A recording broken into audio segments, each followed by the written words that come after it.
Hello friends, स्वागत है आपका अपने चैनल फैक्ट्स और रावली में। आज का हमारा विषय है यज़दी।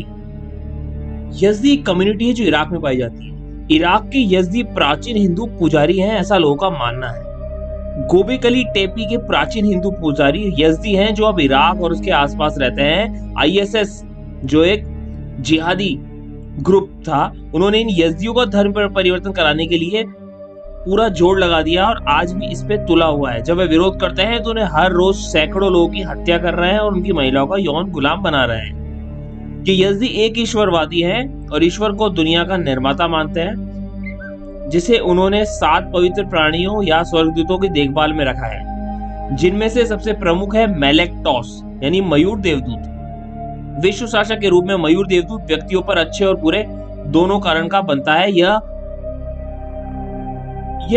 उभयलिंगी चरित्र भगवान के पक्षी उस स्वयं के अस्थायी पतन के मृतकों पर परिलक्षित होता है।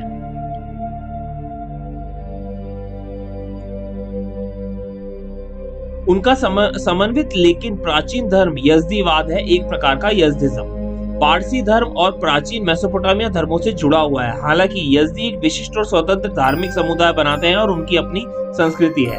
कट्टरपंथी सुन्नी मुस्लिम क्रांतिकारियों के तहत आधुनिक इराक के सीमाओं के भीतर उनके घरेलू समुदायों में यज़दियों का उत्पीड़न जारी है। अगस्त 2014 के में शुरू होकर इराक और पड़ोसी देश गैर इस्लामिक प्रभाव के शुद्धिकरण करने के लिए अभियान में Islamic State of Iraq and Levant द्वारा यज़दियों को निशाना बनाया गया।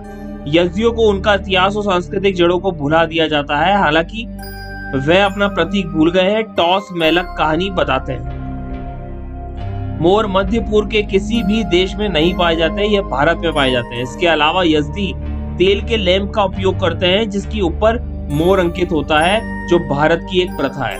यज़दी मंदिरों में हिंदू मंदिरों की तरह पिरामिड आकार का गोपुर होता है।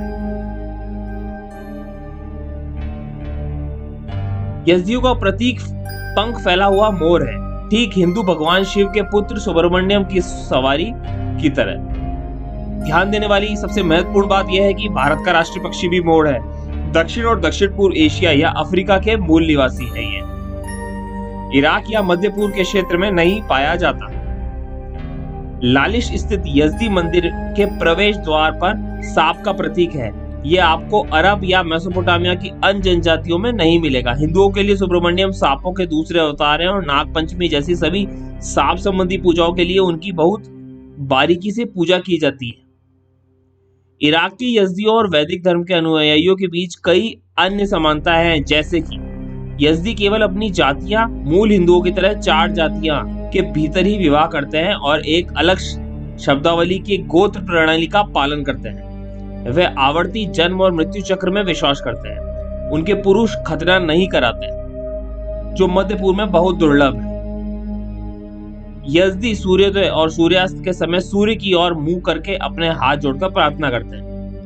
त्योहार मनाने के दौरान यज़दी महिलाएं बड़ी संख्या में तेल के दीपक जलाती है, हिंदुओं की तरह। वे अपने मंदिरों में प्रवेश करते समय माथे पर निशान पहनते हैं, बिंदी या तिलक के समान। वैदिक परंपरा में हवन के समान ही अग्नि पूजा को सर्वोच्च प्राथमिकता दी जाती है इनके धर्म में। यज़दी कैलेंडर के अनुसार यह वर्तमान के में वर्ष 6764 है, जो कि वे भारत से दूर आकर अलग रहने लगे वर्षों की संख्या होगी। धर्म के विद्वान मानते हैं कि यज़दी आस्था में सनातन धर्म, मिथ्रावाद और पारसी धर्म सहित प्राचीन आस्थाओं के कई तत्वों में को अशोषित करके संरक्षित किया है। साथ ही सूफिया या इस्लामी फकीरों के प्रभाव को भी यह सभी कट्टरपंथी आईएसएस कट्टरवाद के लक्ष्य हैं। स्कंद षष्ठी और सुब्रमण्यम षष्ठी त्योहार यज़दियों के विश्राम दिवस के एक ही दिन पड़ता है। आज पूरे ग्रह पर यज़दी आबादी 0.9 मिलियन से भी कम है। पिछले 800 वर्षों में 25 मिलियन यज़दियों को मार डाला गया क्योंकि उन्हें शैतान बुत परस्त उपासक माना गया था। जबकि तमिलनाडु में पलानी या कहे पजानी वह स्थान है जहाँ भगवान मुरुगन का मंदिर स्थित है। यज़दी पैरानी को बुलाते हैं। यज़दी ढोलक बजाते हैं, शंख बजाते हैं, पवित्र नदी में स्नान करते हैं और मोर का सम्मान करते हैं। यज़दी प्राचीन स्टोनहेंज में से एक है। लेकी टेपी में हिंदू ब्राह्मण पुजारी थे। इस ग्रह पर सभी स्टोनहेंज मूल रूप से हिंदू हैं, जिनका उपयोग अग्निहोत्र हवन के लिए किया जाता था। नीचे साड़ी में एक भारतीय महिला की एक पेंटिंग है जो मोर का दीपक जला रही है, जो इराक में एक छुपे हुए मंदिर की दीवार पर मिली है, और उसके सामने 2 यज़दी बच्चे भी खड़े हैं। ऐसी और रोचक जानकारी जानने के लिए जुड़े रहिए हमारे चैनल। उसके लिए please do like and subscribe channel, और नए वीडियो नोटिफिकेशन के लिए बेल आइकन को दबाना ना भूलें। आपका दिन शुभ रहे। धन्यवाद।